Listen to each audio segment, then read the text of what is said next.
দর্শক, রায়েরবাজার বুদ্ধিজীবী স্মৃতিসৌধে আছেন আমাদের সহকর্মী আহমেদ রেজা। সরাসরি যেতে চাই তার কাছে। রেজা, জাতির শ্রেষ্ঠ সন্তানদের প্রতি শ্রদ্ধা নিবেদনে নানা শ্রেণী পেশার মানুষকে ইতিমধ্যে জড়ো হতে শুরু করেছেন কিনা?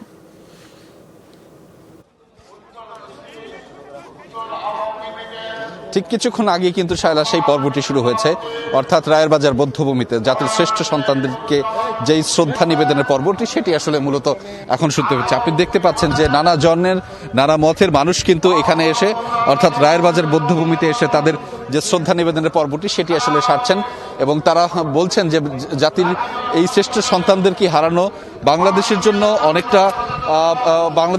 অনেকটা কষ্টকর হলেও একটা বাংলাদেশ বিনির্মাণের তাদের যে ত্যাগ, সেটি আসলে তারা মনে করবে এবং সেটি এক প্রজন্ম থেকে অন্য প্রজন্মের মধ্যে যে বার্তাটি সেটি আসলে পৌঁছে দেবে। আপনি দেখতে পাচ্ছেন এখানে কিন্তু বিভিন্ন বয়সে, বিভিন্ন শ্রেণীর, বিভিন্ন পেশার মানুষ কিন্তু এসে যুক্ত হয়েছেন এবং তারা ফুলে ফুলে ফুলে এই বেদিকেই আসলে শ্রদ্ধার্ঘ্য নিবেদন করছেন। এবং এখানে যারা এসেছেন তাদের সাথে অনেকের সাথেই কথা হয়েছে শায়লা। তারা যেমনটি বলছিলেন যে এই যে আত্মত্যাগ, অর্থাৎ বাংলাদেশ বিনির্মাণে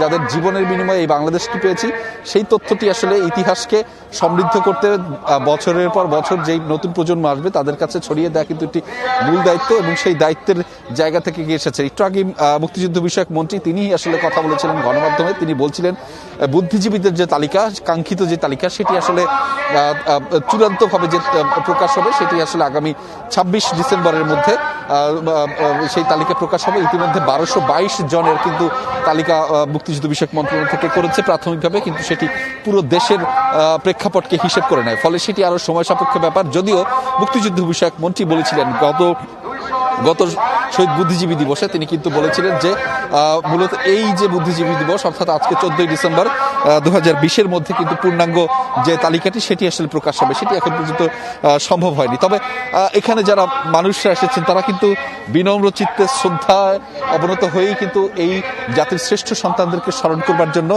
তারা এসেছেন এবং নানা মত, নানা পথ থাকলেও তারা এই জায়গাটিতে, অর্থাৎ বাংলাদেশ বিনির্মাণের পথে যেই কারিগররা তারা যে আত্মত্যাগটি দিয়েছেন সেটি আসলে মূলত আমাদের গৌরবোজ্জ্বল যে ইতিহাস রয়েছে সেটিকে আরো মহিমান্বিত করে এবং সেটিকে ধরে রাখার জন্য এবং নতুন প্রজন্মের মধ্যে সেই বার্তাটি আসলে ছড়িয়ে দেবার জন্যই কিন্তু তাদের এই সমবেত হওয়া কিংবা তাদের এই প্রতি বছর বিনম্র চিত্তে এই জাতির শ্রেষ্ঠ সন্তানদেরকে স্মরণ করা।